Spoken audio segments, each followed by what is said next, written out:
Pernah kepikiran nggak sih gimana ceritanya sebuah produk hukum dari zaman kolonial yang dibikin sama Belanda lebih dari 170 tahun lalu, ternyata masih ngatur hal-hal penting dalam hidup kita di Indonesia sekarang. Mulai dari kontrak bisnis sampai perjanjian sewa-menyewa, jejaknya tuh ada di mana-mana. Oke, kita mulai perjalanan kita dari tanggal ini, 1 Mei 1848. Ini bukan tanggal sembarangan loh ya.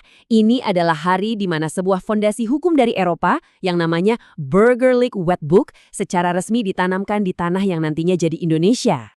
Jadi gimana ceritanya sebuah kitab hukum dari Belanda bisa sampai dan diberlakukan di Hindia Belanda waktu itu? Nah, mekanismenya gimana? Jawabannya ada di sebuah prinsip hukum yang disebut asas konkordansi. Gampangnya gini, asas ini bilang kalau hukum yang berlaku buat orang Eropa di tanah jajahan, ya harus sama persis dengan hukum yang berlaku di negara asal mereka, yaitu Belanda. Inilah pintu masuk bagi Burgerlijk Wetboek ke Hindia Belanda. Istilah ini nunjukin satu hal yang penting banget. Proses ini tuh bukan tentang bikin hukum baru yang cocok buat koloni, tapi lebih ke mencangkokkan sebuah sistem hukum yang udah jadi dari satu tempat ke tempat lain. Betul-betul sebuah transplantasi hukum. Sekarang, ceritanya jadi makin rumit nih. Hukum yang dicangkok tadi ternyata nggak diberlakukan secara merata buat semua orang. Jauh dari itu. Malahan, hukum ini dijadiin salah satu alat utama sama pemerintah kolonial buat memecah belah masyarakat.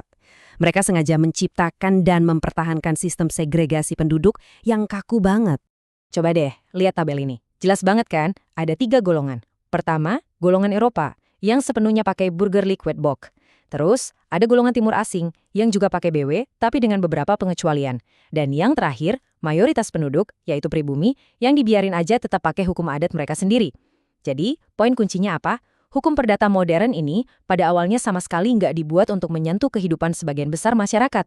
Dan fondasi yang terpecah inilah yang nantinya jadi salah satu tantangan terbesar waktu kita mau membangun sistem hukum nasional yang satu. Nah, kita fast forward ke momen kemerdekaan. Indonesia akhirnya merdeka. Tapi, momen yang luar biasa ini justru melahirkan sebuah dilema hukum yang super besar bagi para pendiri bangsa kita. Mereka dihadapkan pada satu pertanyaan fundamental. Hukum peninggalan penjajah ini mau diapain? Apa kita hapus total semuanya dan mulai dari nol, atau kita pertahankan dulu untuk sementara? Pilihan buat menghapus semuanya kedengerannya idealis banget, tapi ada satu ketakutan yang sangat nyata. Rex vacuum. Ini istilah hukum buat kondisi kekosongan hukum. Coba bayangin deh, sebuah negara baru lahir, tapi nggak punya aturan main yang jelas. Nggak ada hukum buat ngatur kontrak, kepemilikan, atau sengketa. Wah, itu bisa jadi kekacauan total. Nah, buat mencegah kekacauan itulah diambil sebuah solusi yang bisa dibilang sangat pragmatis. Lewat aturan peralihan di UUD 1945, diputuskan kalau semua peraturan dari zaman kolonial, termasuk Burgerlijk Wetboek, akan tetap berlaku sampai nanti ada hukum nasional baru yang bisa menggantikannya. Ini solusi cerdas buat jangka pendek, tapi tanpa disadari ini juga mewariskan sebuah PR raksasa buat generasi-generasi setelahnya. Terus, gimana kelanjutannya? Apa kitab hukum Belanda ini masih utuh sampai sekarang? Jawabannya ternyata enggak. Tapi prosesnya juga enggak segampang membalikan telapak tangan. Pelan-pelan dimulailah proses Indonesianisasi hukum. Seperti yang bisa kita lihat, bagian-bagian penting kayak hukum perkawinan dan hukum agraria atau pertanahan akhirnya berhasil digantikan oleh undang-undang nasional buatan kita sendiri. Tapi prosesnya ini berjalan lambat dan enggak menyeluruh. Ini nunjukin betapa susahnya melepaskan diri dari kerangka hukum kolonial. Dan di tengah semua perubahan itu, ada satu bagian inti yang secara luar biasa bertahan. Dan inilah dia bagian yang masih relevan banget sampai detik ini. Buku 3 tentang perikatan atau gampangnya hukum perjanjian. Kenapa ini penting banget? Soalnya inilah kerangka hukum yang mengatur hampir setiap perjanjian yang kita buat dalam kehidupan sehari-hari. Coba deh pikirin. Tiap kali kita tanda tangan kontrak kerja, sewa kosan, ambil cicilan di bank, atau bahkan saat perusahaan-perusahaan raksasa bikin kesepakatan bisnis triliunan rupiah, semuanya itu diatur oleh prinsip-prinsip yang ada di dalam buku 3 ini.